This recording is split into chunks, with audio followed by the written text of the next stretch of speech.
know, having been in tons of relationships where it was just physical and that's all there was, that's the only time it felt good. It didn't feel good at any other time. I didn't go home with a beautiful feeling in my heart.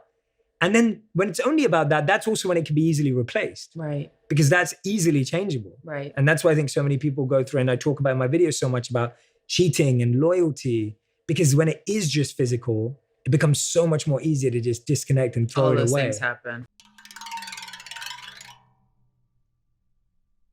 Like, what are your love languages? I believe your love languages are based a lot about how your parents loved you.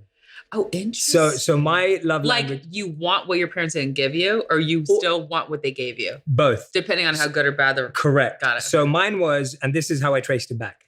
I love my mom. She's amazing. And when my mom was raising me, she sometimes couldn't spend a lot of time with me because she was working too. Okay. But I knew that on my birthday, she would always get me the gift that I wanted. Oh. She would always get it, no matter what it was. And we didn't grow up with a lot, but she would save up, make sure that I had it, and she would find it and she'd get it for me. And it would just be one thing, but it would always be the one thing I most wanted. So like one year it was like Power Rangers or something like that. And I realized that I associated love with gifts. Oh. So is that your number one love language? That was my number one love language, was And is gifts. it giving and getting? Yes. So I love giving people grand gestures and I love receiving grand gestures. But my wife, her number one love language is quality time.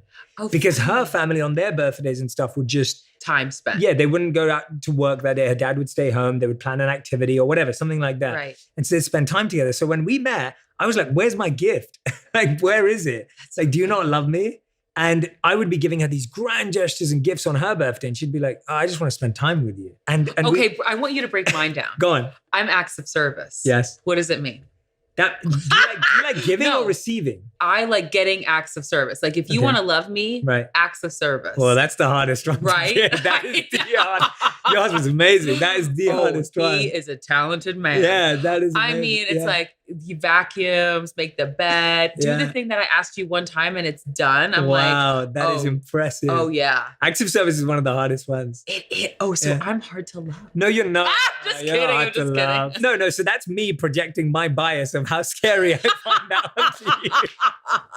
That's me going, oh my God, I'm so glad that I could never do that. I could never live up to that. But no, that's beautiful. And that's what I mean, that you are with a partner who understands that, loves that, is able to give that. And that's great. Love languages are very important in relationships. Huge. And Justin's is time spent and physical touch. Okay. Those are his top. So I just know that like, I know what he needs and he knows what I need. And I think that anybody who feels like they're not connecting with their partner should read that book. 100%. I love that book. I recommend it to everyone.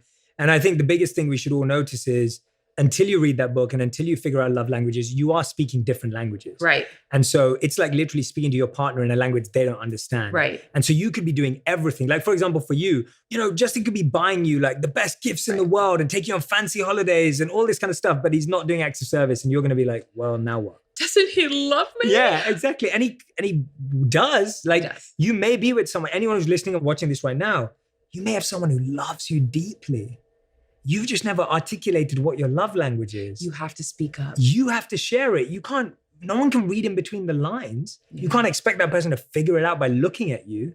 You need to tell them, this is how I feel most loved, right? This is what I need to feel loved. And I see so many couples that get scared about saying this or doing this, or it's like hard for your ego, because being able to have enough vulnerability and openness to say to your wife, I need you to tell me I've got this, right? Like words of affirmation, that I need words of affirmations. And, the ego goes, oh no, I don't really need that for my wife. But you have to share it. If you don't tell them that, how are they going to know? You got to put your ego aside and be really open and honest. Yeah. Everything you talk about on social media and through your videos is so emotional based. And there's just a lot of like that inner work, especially like with relationships. But what about the physical aspect of it? Like like the intimacy and all of that. Do you ever touch on any of that? Let me think.